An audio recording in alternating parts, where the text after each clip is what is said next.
그러게 누가 그렇게 아프래요? 제가 건강관리 잘하시라고 매번 말씀드렸잖아요. 이렇게 꼭 자식들이 힘들 때 아프셔서 짐이 되셔야겠어요? 너한테 내가 뭐 해달랬니? 내 몸 내가 알아서 할 테니 신경 쓰지 마라. 어떻게 신경을 안 써요? 동생은 맨날 전화해서 엄마 좀 신경 쓰라고 신경질 내는데. 그리고 병원 갈 때는 또 어떻게 가시게요? 택시 부르면 된다. 시간 조금 걸려도 집 앞까지 가는 건 어렵지 않아. 그러지 말고 요양원 들어가세요. 괜히 자식들 고생시키지 마시고요. 아무리 내리사랑이라고 하지만 어떻게 이 엄마 아픈 지 반년도 안 됐는데 요양원 얘기를 그렇게 빨리 꺼내? 이미 좋은 요양원 다 알아봤어요. 어차피 들어가실 거 하루라도 빨리 들어가셔서 적응하는 게 낫잖아요. 막말로 아프면 요양원 들어가는 게 당연한 거 아니에요? 요양원은 그렇게 쉽게 들어갈 수 있는 줄 알아? 그리고 나 아직 정신도 멀쩡하고 전보다 몸은 힘들어도 혼자 충분히 일상생활 가능해. 일단 알겠어요. 여기서 조금 더 아프면 그땐 그냥 제 말 들으세요. 인천에 사는 70대 박순금 할머니. 이날 할머니의 집에 아들이 찾아와 인사도 없이 화를 냈습니다. 이유는 몸이 안 좋은 할머니를 병원에 데려다 주고 오는 길에 자꾸 쉬는 날 쉬지도 못하는 것에 실증이 난 탓이었습니다. 할머니는 아무 말도 하지 않은 채 먼저 세상을 떠난 남편의 사진을 보고 있습니다. 이런 박씨 할머니에게는 그간 어떤 사연이 있었을까요? 박씨 할머니는 어린 시절 이남 사녀 중 막내로 태어났습니다. 하지만 불행히도 박씨의 어머니는 박씨를 낳는 과정에서 세상을 떠났습니다. 박씨의 잘못은 없었지만 박씨의 아버지와 할머니는 박씨를 원망하기 시작했습니다. 박씨는 어린 시절 다른 형제들에 비해 많은 구박을 당해야 했고 다른 형제들이 잘못해도 아버지와 할머니는 박씨에게 그 탓을 돌렸습니다. 그리고 집안에 무슨 안 좋은 일이 있을 때마다 이게 다 박씨 때문이라는 말을 들어야 했습니다. 다른 형제들도 괜히 그런 박씨를 멀리했고 박씨는 집에서 제대로 된 식사조차 하지 못했던 날이 많았습니다. 박씨는 어린 시절 아주 외로웠습니다. 학교는 당연히 들어가지 못했고 항상 집에서 엄마의 역할을 강요하는 아버지와 할머니로 인해 집안일을 모두 도맡아 했습니다. 점점 커갈수록 아버지와 할머니의 구박은 더욱 심해져 갔습니다. 박씨의 아버지와 할머니는 박씨가 밥을 먹는 것조차 못마땅해 박씨는 음식 준비를 하면서 몰래 배를 채울 수밖에 없었습니다.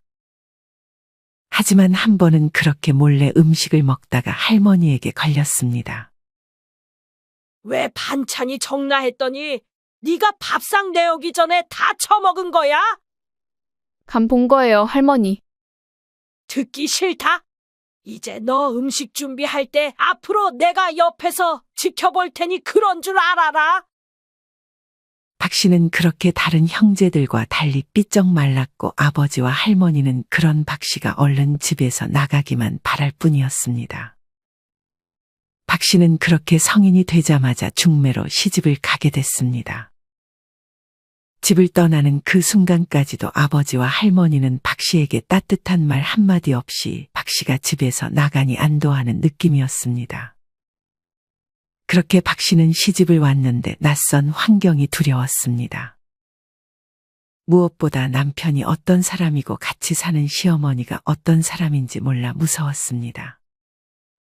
차라리 아버지와 할머니는 그런 성격이거니 생각해서 미리 대비할 수 있었지만 남편과 시어머니는 아직 어떤 분들인지 모르니 일단 박씨는 얼른 적응해야 했습니다. 하지만 하늘도 그간 박씨의 고생을 알았는지 다행히 남편은 다정했고 시어머니는 박씨에게 아주 잘 대해줬습니다. 처음에 시어머니는 삐쩍 말라있고 두려워하는 표정을 짓고 있는 박씨를 참 가여워했습니다. 박씨의 시어머니는 그 시절 아들과 함께 삼계탕집을 운영하고 있었는데 자리가 좋아 손님이 많았습니다. 박씨의 시어머니는 항상 퇴근을 할 때면 삼계탕 한 마리를 포장해 박씨를 먹였습니다.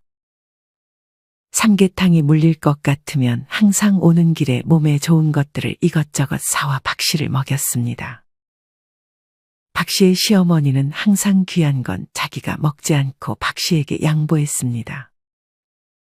박 씨는 그런 시어머니에게서 처음으로 고마움이라는 감정을 느꼈습니다.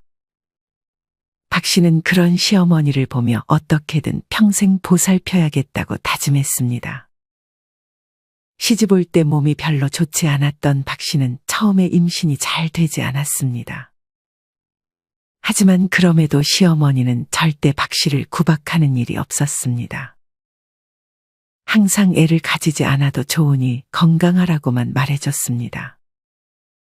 하지만 박 씨는 자식을 가지고 싶었고 늦은 나이인 30 중반의 남편과 일남 일녀의 자녀를 낳았습니다. 막상 아기를 안 가져도 된다고 했던 시어머니는 아이들을 보자마자 누구보다 기뻐했습니다. 박 씨는 그런 시어머니에게 손주를 안겨줘 조금이라도 보답한 마음이 들었습니다. 박 씨와 시어머니는 자식들을 애지중지하며 키웠습니다. 박 씨는 시어머니가 챙겨준 음식들을 먹고 나서부터는 아픈 날이 거의 없이 건강했습니다. 박 씨는 그렇게 행복한 하루하루를 보내고 있었습니다. 하지만 어느 날 박 씨에게 아버지에게서 연락이 왔습니다. 박 씨의 할머니는 박 씨가 시집을 간 지 얼마 되지 않아 돌아가셨고 나머지 자식들도 다 출가시킨 후 박 씨의 아버지 홀로 살고 있었는데 몸이 안 좋아 박 씨의 아버지를 돌봐줄 사람이 없는 듯 했습니다. 박 씨의 아버지는 제일 먼저 박 씨에게 연락을 했습니다. 그렇게 박 씨는 남편과 시어머니에게 말을 하고 친정에 내려갔습니다. 아버지의 상태는 좋아 보이지 않았습니다. 박 씨의 아버지는 박 씨에게 그냥 내려와서 자기를 돌봐달라고 말했습니다. 박 씨는 그 말을 듣고 어이가 없었습니다. 이제껏 자기를 그렇게 대해놓고 필요할 때 되니 다른 형제들은 다 자기 삶 열심히 살고 있다며 집에서 살림만 하는 박 씨에게 이제 수발까지 들라고 했습니다. 저는 결혼 안 했어요? 저도 제 가정이 있는데 어떻게 여기서 아버지를 돌봐요? 아버지는 그런 박 씨의 태도에 예전에 박 씨를 낳다가 엄마가 그렇게 되지 않았냐며 자기가 지금 혼자 이렇게 된 탓을 박 씨에게 돌리며 또 죄책감을 심어주려고 했습니다. 박 씨는 그런 아버지의 말에 전혀 흔들리지 않고 주말에 한 번씩만 찾아뵙겠다고 했습니다. 아무리 싫은 아버지라고 해도 아예 외면할 수는 없어 박 씨는 그때부터 일주일에 한 번씩 아버지를 뵈러 내려갔습니다.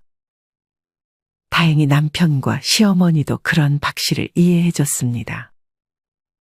박 씨의 아버지는 그런 박 씨가 못마땅해 집에 내려와도 아는 채 하지 않았습니다. 박 씨는 그런 아버지를 위해 반찬들을 가져오고 집안일을 해주고 다시 집으로 돌아갔습니다.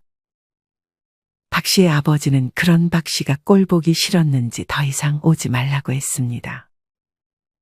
박 씨는 이후에 몇 번 더 찾아갔지만 왜 왔냐고 화를 내는 아버지 때문에 그 이후로는 더 이상 찾아가지 않았습니다. 박 씨는 그렇게 다시 아버지와 연을 끊고 집안 살림과 육아를 하며 지냈습니다.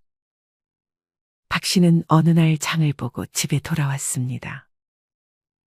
항상 이 시간이면 마루에서 TV를 보시던 시어머니였는데 이날은 마루가 조용했습니다.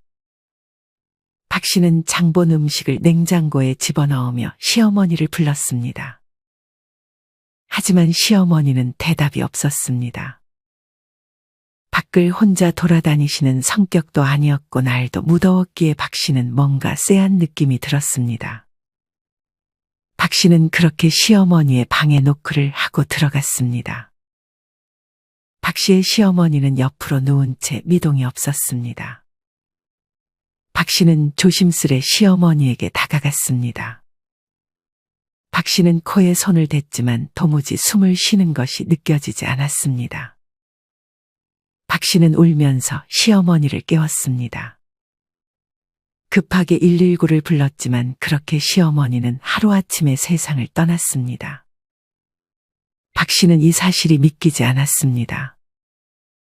어제까지만 해도 같이 웃고 떠들면서 밥을 먹고 후식을 먹으며 건강해 보였던 시어머니였기 때문이었습니다. 남편은 일을 하다 소식을 듣고 왔고 그렇게 남편과 박 씨는 한동안 슬픔에 잠겼습니다.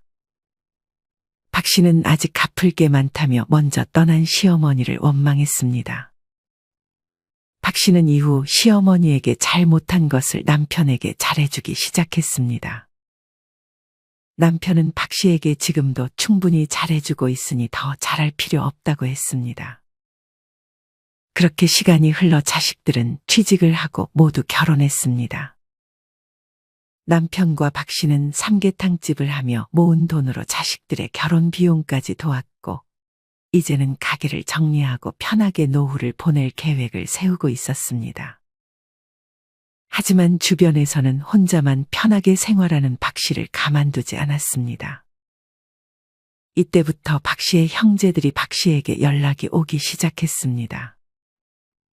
박 씨는 사실 어릴 때도 형제들에게 별로 정이 없었습니다. 그도 그럴 것이 형제들은 아버지와 할머니처럼 박 씨를 저주에 걸린 사람처럼 대했습니다. 다른 형제들도 엄마 없이 큰 이유를 박 씨 때문이라고 생각했습니다. 박 씨는 딱히 다른 형제들이 어려워도 별로 도와주고 싶지 않았습니다. 박 씨의 둘째 오빠가 어느 날 박 씨의 집에 찾아왔습니다. 박 씨는 이날 혼자 집을 청소하고 있었습니다. 울리는 벨소리에 박 씨는 인터폰을 확인했습니다. 인터폰 너머로 웬 나이든 남자 한 명이 서 있었습니다. 박 씨는 누군지 몰라 물었습니다. 누구세요? 순금이 집 맞나요? 네, 맞는데요. 저를 아시나요? 나야. 네 둘째 오빠 창식이. 박 씨는 하도 오래돼서 그 이름이 가물가물했지만 얼굴을 보니 자신과 닮은 게 둘째 오빠가 맞는 듯했습니다. 박 씨는 바로 문을 열어주지 않고 인터폰으로 물었습니다. 어떻게 알고 찾아왔어? 그게 왜 궁금해? 얼른 문부터 열어줘. 박 씨는 일단 문을 열어주었습니다. 둘째 오빠는 다리를 다쳤는지 한쪽 다리를 절뚝이며 집으로 들어왔습니다. 박 씨는 이런 오빠의 방문이 마냥 좋지만은 않았습니다. 들어보니 삼계탕 집 잘 되는 것 같던데 맞아? 그냥 남편이랑 시어머니가 하던 가게야. 그건 또 어떻게 알았어? 아버지가 다 말해주던데. 박 씨는 혹시 몰라 아버지에게 자기 집 주소를 말해주고 아버지에게 자기가 어떻게 살고 있는지 다 말해줬었는데 아버지가 둘째 오빠에게 다 알려준 듯 싶었습니다. 아버지 돌아가신 건 알아? 몰랐지. 언제 돌아가셨어? 얼마 안 됐어. 장례는 잘 치렀어? 그렇게 박 씨는 둘째 오빠와 얘기를 나눠보니 둘째 오빠는 이혼을 하고 아버지 집을 찾아가 같이 살았다고 했습니다. 둘째 오빠는 그간 도박을 즐겼고 도박을 하다 빚을 갚지 못해 다리가 그렇게 됐다고 했습니다. 박 씨의 아버지는 그런 자식이 별로 반갑지는 않았지만 그래도 당장 내쫓을 수가 없어 같이 산 것 같았습니다. 어우, 술 냄새. 대낮에 술 마시고 들어온 거야? 얼마 안 마셨어. 집에 술 좀 있어? 술 냄새를 풍기면서도 술을 찾는 오빠를 보며 박 씨는 둘째 오빠가 알코올 중독임을 직감했습니다. 박 씨는 자식들 어디 갔냐며 자식들 번호를 알려달라고 했습니다. 둘째 오빠는 박 씨보다 훨씬 결혼을 일찍 했고 자식을 낳았다는 것을 박 씨는 시집 가기 전에 들었기 때문에 오빠의 자식들을 바로 찾았습니다. 100번 연락해도 안 받아. 박 씨는 자기 핸드폰으로 조카들에게 연락을 하기 시작했습니다. 큰 조카에게 먼저 연락을 했는데 평일 낮이라 일을 하는지 전화를 받지 않았습니다. 둘째 조카는 다행히 박 씨의 전화를 받았습니다. 하지만 마찬가지로 근무 중이라며 저녁에 만나서 얘기를 하자고 했습니다. 박 씨는 남편이 오기 전에 얼른 오빠에게 근처 모텔을 예약해 줄 테니 거기에 있으라고 말했습니다. 박 씨는 저녁에 원래 남편과 식사를 할 예정이었지만 급하게 다른 약속이 잡혔다고 둘러대며 조카를 만나러 갔습니다. 카페 문을 열고 처음 본 조카의 표정은 밝지 않았습니다. 그렇게 둘은 어색하게 인사하고 그간 있었던 일에 대해 말을 하기 시작했습니다. 원래는 아버지랑 사이가 안 좋지 않았어요. 나중에 아버지 몸이 안 좋아지고 사이가 많이 틀어진 것 같아요. 어디가 안 좋았어? 디스크 수술을 2번이나 했어요. 근데 그래도 관리 안 하고 방치하다가 더 안 좋아졌고요. 계속 저랑 제 언니가 아버지 돌봐드렸었거든요. 그 와중에 엄마 돌아가시고 아버지는 점점 자기 중심적으로 생각하셔서 저희를 배려하지 않았어요. 아버지랑 같이 살 때도 이거 해달라 저거 해달라. 요구가 너무 많았고 하루에만 제 이름을 50번은 부르기도 했으니까요. 언니는 결혼해서 나가 살고 있었고 저는 일 다니며 집에서 아버지 돌봤는데 도저히 못하겠어서 저도 집을 나왔어요. 그 이후로도 전화 계속 와서 저를 부르니까 그냥 아버지와 연을 끊었어요. 저도 참 제가 나쁜 거 알지만 그렇게는 도저히 못 살겠어서 선택의 여지가 없었어요. 그 이후로 술 드시고 도박하고 다리까지 그렇게 되셨다고 하니 다 제 잘못 같기도 싶고. 그렇게 흐느끼는 조카에게 박 씨는 너의 잘못이 아니라고 말해줬습니다. 긴 병에 효자 없다고 하잖아. 저는 정말 최선을 다했어요. 근데 아버지는 밥을 간단히 드시는 것도 싫어하셨고 항상 국이나 찌개가 있어야 하고 후식으로 과일까지 깎아드려야 했어요. 제 수입으로 아버지 생활비까지 마련하니 저는 돈 모으는 거는 꿈도 못 꿨어요.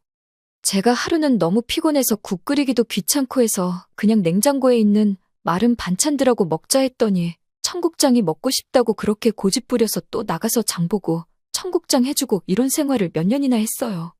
다시는 그 시절로 못 돌아갈 것 같아요. 박 씨는 그런 조카의 말에 고생했다는 말밖에 해줄 말이 없었습니다.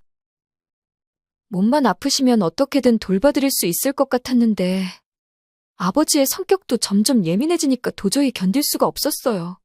그런 아버지에게 저도 어느 순간부터 소리를 지르기 시작했고 신경질 한 번 냈다고 또 토라져서 말도 안 하니까 그냥 말도 없이 출가했고 연락도 받다가 그것마저 받지 않았어요.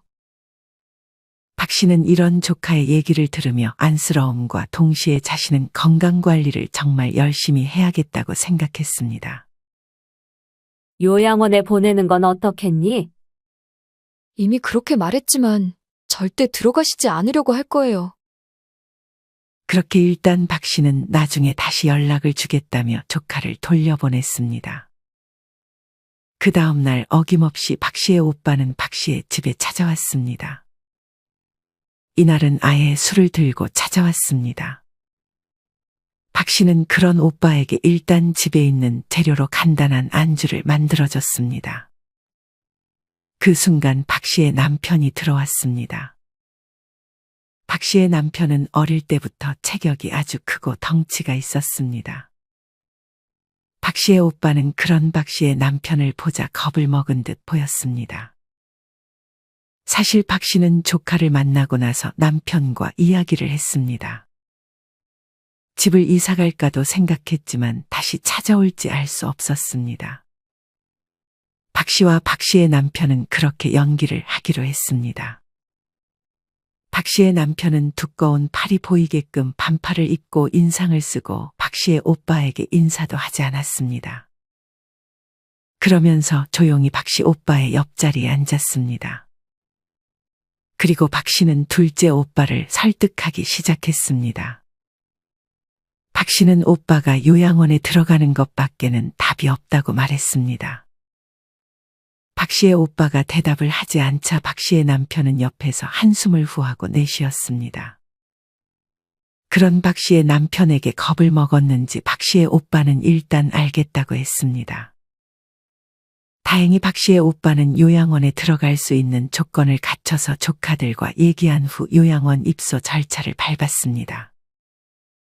아마 둘째 오빠는 박 씨의 집에 눌러붙으려고 했지만 남편을 보고 그럴 수 없겠다고 판단했는지 자기도 요양원 밖에 갈 데가 없다고 생각했던 것 같았습니다. 그렇게 조카는 박 씨에게 고맙다는 말을 전했습니다.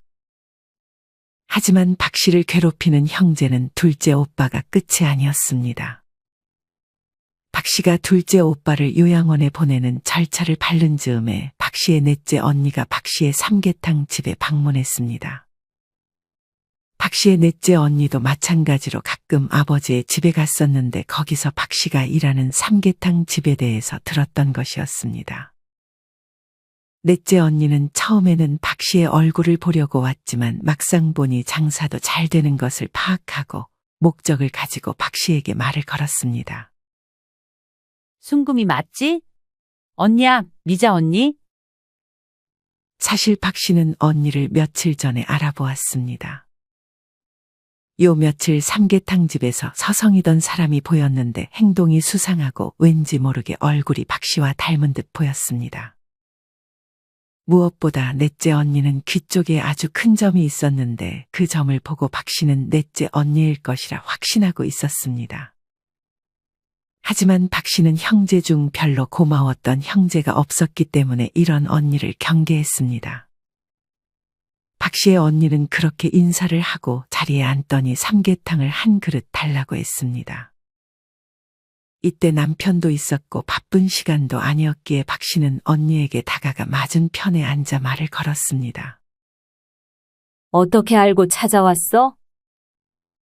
박 씨는 오빠에게 물었던 그대로 언니에게도 물었습니다. 아버지한테 들었지? 잘 살고 있어서 다행이다. 어릴 때 언니가 잘 못해줘서 미안해. 어릴 때니까 이해해 줄 거지? 그때 우리가 뭘 알았겠어? 박 씨는 속으로 어이가 없었습니다. 박 씨의 언니는 별로 궁금하지도 않은 박 씨의 안부를 묻다가 망설이는 척하며 얘기를 꺼내기 시작했습니다. 사실 우리 아이가 이번에 사업을 하다 빚을 좀 많이 졌어. 내가 오죽하면 너를 찾아왔겠니? 이번 한 번만 도와줄 수 있을까? 결국 넷째 언니는 돈이 필요해서 박 씨를 찾아온 것이었습니다. 박 씨는 단호하게 언니의 부탁을 거절했습니다. 너 둘째 오빠 자식들은 도와줬다며? 근데 내 부탁은 이렇게 모질게 거절하는 거야? 둘째 오빠 자식들 도와준 거는 둘째 오빠 요양원 들어가는 거 밖에 도와준 거 없어. 아무리 그래도 가족인데 그렇게 모질게 대해도 되는 거야? 언니가 왜 내 가족이야? 난 어릴 때부터 가족은 없다고 생각하면서 살아왔어. 내 가족은 남편이랑 내 자식들밖에 없어. 그렇게 언니는 삼계탕 값을 계산도 하지 않은 채 씩씩대며 가게를 빠져나갔습니다. 박 씨는 이제 또 누가 찾아올지 겁났습니다. 하지만 다행히도 더는 찾아오는 형제들은 없었고 소식도 들리지 않았습니다. 박 씨는 어느덧 70대가 되었습니다. 60대까지는 40대처럼 건강했던 박 씨였지만 70대가 되니 얘기가 달라졌습니다. 박 씨는 어린 시절보다는 건강해졌지만 운동은 딱 질색하는 성격이었습니다. 70대가 넘어가니 몸이 군데군데 아파오기 시작했고 예전에는 신호등에서 초록불이 켜지면 멀리서도 뛰어갔었는데 이제는 무조건 다음 초록불이 켜질 때까지 기다려야 했습니다. 몸이 안 좋아진 것은 박 씨의 남편도 마찬가지였습니다. 박 씨와 남편은 이맘쯤 삼계탕집을 비싼 값에 팔았습니다. 더 이상 일을 굳이 하지 않아도 됐었기 때문이었습니다. 돈은 있었지만 몸이 별로 건강하지 않으니 박 씨와 남편은 해외여행은 꿈도 꾸지 못하고 있었습니다. 박 씨와 남편은 항상 밥을 먹을 때마다 건강할 때 놀러 다닐 걸 하는 후회를 하곤 했습니다. 삼계탕 장사를 넘기고 이제 몸을 움직이는 시간도 줄어들자 박 씨와 남편은 집에서 가만히 앉아 있거나 누워 있는 시간이 늘었습니다. 남편은 술을 좋아해서 저녁에 무조건 술을 한잔하고 잤습니다. 예전에 바쁠 때는 힘들어서 그냥 자는 경우도 많았지만 이젠 집에서 할 게 없으니 술을 마시며 시간을 때웠던 것이었습니다. 박 씨의 남편은 자신의 간이 건강하다며 스스로 자부했지만 불행하게도 얼마 안 가 남편은 병원에서 간암 진단을 받았습니다. 침묵의 장기인 간은 이상 신호를 제대로 박 씨의 남편에게 주지 못한 채 바로 박 씨의 남편은 간암 말기 진단을 받았습니다. 박 씨의 남편은 그렇게 고통스럽게 항암 치료를 받다 세상을 떠났습니다. 박 씨에게 너무 소중했던 남편마저 떠나니 박 씨는 한동안 우울증으로 너무 힘들었습니다. 거기다 몸까지 좋지 않으니 박 씨의 우울증은 날이 갈수록 심해져만 갔습니다. 박 씨는 그렇게 정신과에 가 약을 타왔습니다. 박 씨는 혼자 집에서 살고 있었습니다.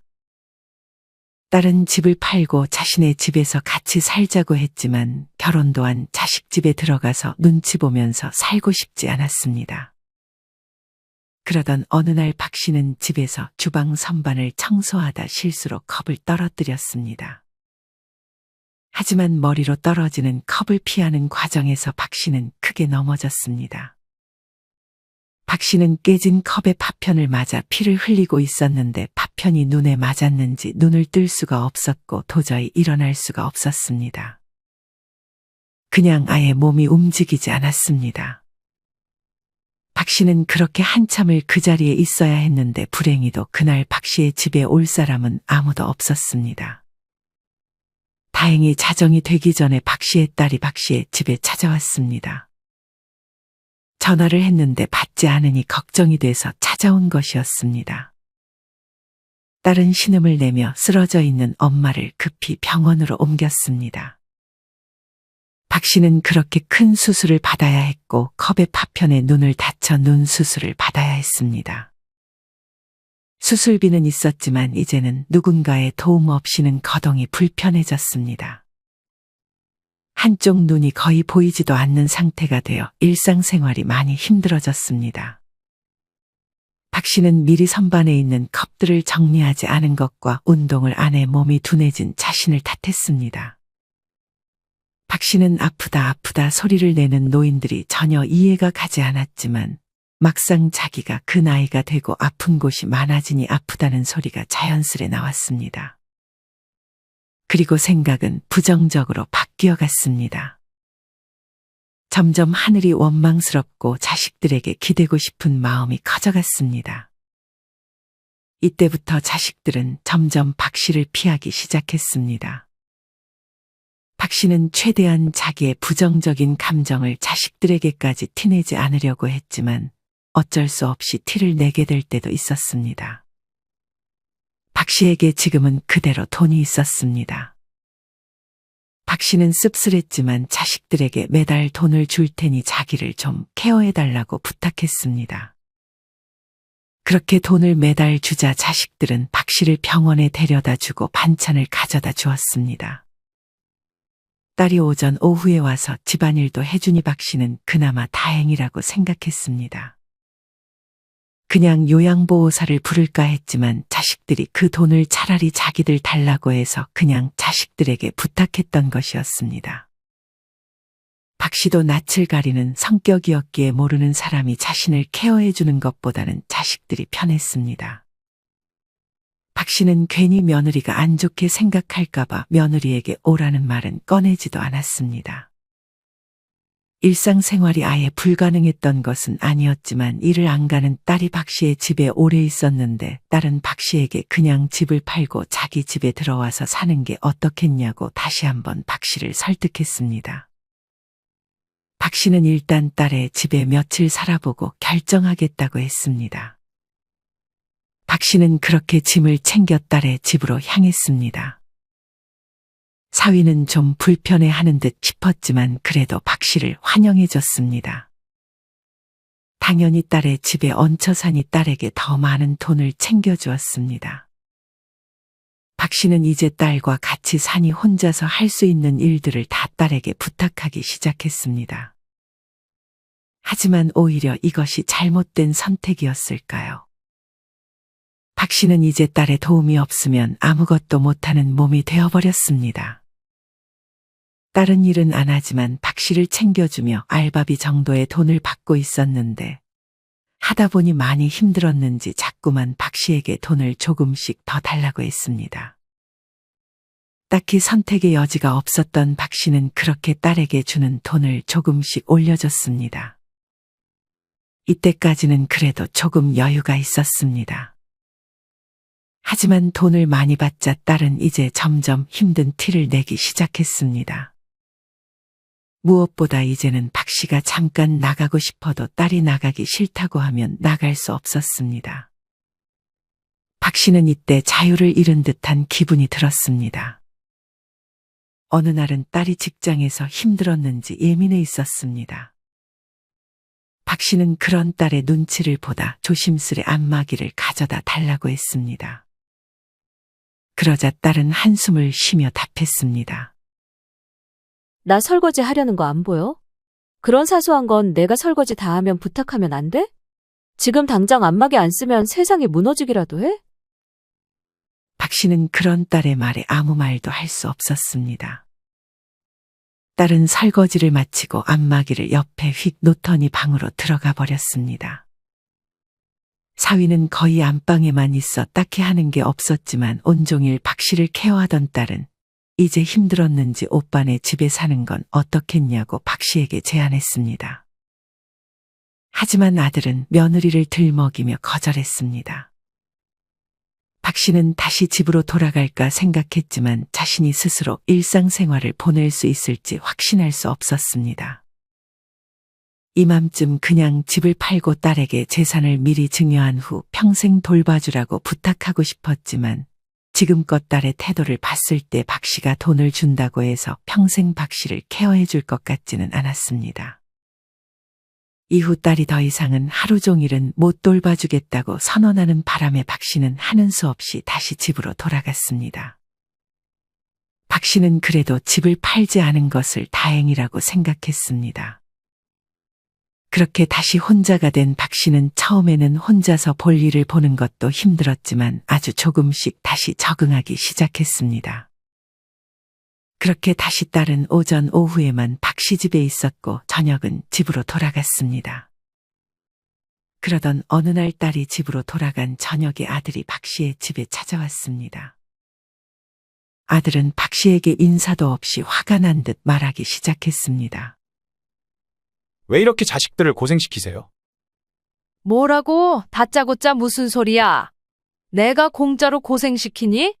돈도 주잖아. 그리고 요양보호사 부르려고 하니까 너네가 그 돈 너네한테 주라면서. 그냥 돈만 받고 싶은 거야? 이제는 돈 안 받고 안 오고 싶어요.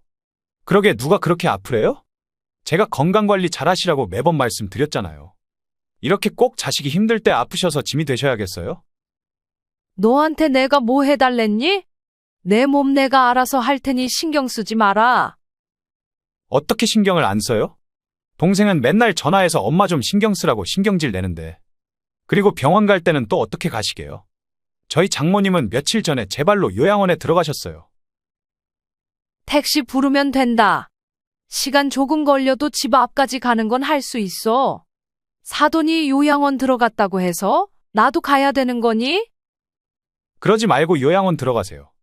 괜히 자식들 고생시키지 마시고요. 아무리 내리사랑이라고 하지만 어떻게 이 엄마 아픈 지 얼마나 됐다고 요양원 얘기를 그렇게 빨리 꺼내? 이미 좋은 요양원 다 알아봤어요. 어차피 들어가실 거 하루라도 빨리 들어가셔서 적응하는 게 낫잖아요. 막말로 아프면 요양원 들어가는 게 당연한 거 아니에요? 요양원은 그렇게 쉽게 들어갈 수 있는 줄 알아? 그리고 나 아직 정신도 멀쩡하고 전보다 몸은 힘들어도 혼자 충분히 일상생활 가능해. 일단 알겠어요. 여기서 조금 더 아프면 그땐 그냥 제 말 들으세요. 아들은 그렇게 말해버리고 집으로 돌아갔습니다. 박 씨는 경제적인 문제는 괜찮았지만 건강 관리를 잘하지 못한 것을 뼈저리게 후회했습니다. 물론 사고 때문에 몸이 더 안 좋아졌지만 그 사고를 피하지 못한 것도 자신을 탓할 수밖에 없었습니다. 박 씨도 요양원이나 요양병원에 들어갈 생각은 하고 있었지만 자식들의 의지로 들어가고 싶지는 않았습니다. 박 박 씨는 정말 혼자서 일상생활이 불가능할 때가 되면 들어갈 마음의 준비를 이때부터 했습니다. 하지만 아직은 아니었습니다. 오래 걸려도 일상생활이 아예 불가능하지는 않았습니다. 요양보호사를 부를까도 생각했지만 평생 부를 만큼 경제적으로 풍족하지는 않았습니다. 박 씨는 자신의 시어머니처럼 집에서 죽기 전날까지 건강하다가 그 다음날 죽는 것을 꿈꿨습니다.